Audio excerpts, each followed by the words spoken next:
O governo colocou o servidor público como um inimigo público. E veja bem que crime fazer isso. O nome é servidor público, é aquele que existe ali para servir o bem comum, para servir o coletivo.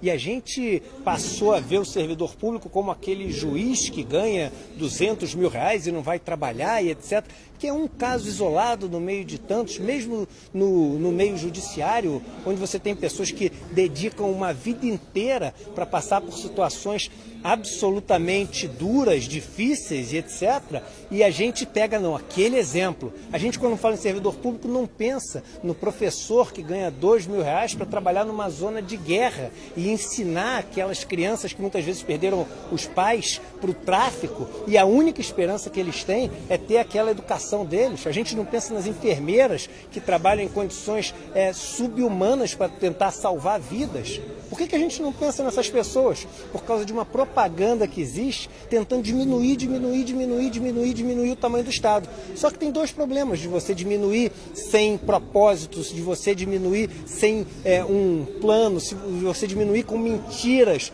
o tamanho do Estado. O primeiro é que a gente vive num dos países mais desiguais do mundo. E nesse país tão desigual, onde tem lugares que você precisa de 2 horas de canoa, 10 dias de barco para poder chegar, você fala o seguinte: é a iniciativa privada, é o livre mercado que vai fazer essas pessoas saírem das condições de desigualdade dela? É o livre mercado que vai entrar para dar saneamento, educação e saúde para as pessoas mais pobres? E quando for dar, será que vai dar dando para elas uma independência na vida delas, ou vai só criar amarras para elas ficarem cada vez mais dependentes, como os bancos fazem através dos juros, por exemplo? Um país que é cheio de escravos financeiros, pessoas que compram uma televisão, um sofá, gastam R$1.000, quando forem ver vão ter pago R$5.000 já de parcela e devem 40 mil e vão ter que trabalhar por resto da vida para pagar juros de uma coisa que comprou. É nessa iniciativa privada que a gente vai confiar o futuro do país mais desigual do mundo? Então esse é o primeiro grande problema. E o segundo é o seguinte: a arrecadação vai continuar sendo a mesma. E aí o seguinte, o dinheiro vai entrar no governo. Já que não sai mais para tudo isso que a gente está cortando, a pergunta deve ser: vai para onde? Alguns vão falar: vai para os investimentos. Será que vai? Pesquisa bem se vai. Ou vê se ele não vai para os juros da dívida brasileira. Se você somar o que a gente tem de custo de juros da dívida pública federal brasileira, mais as amortizações, é R$1 trilhão por ano.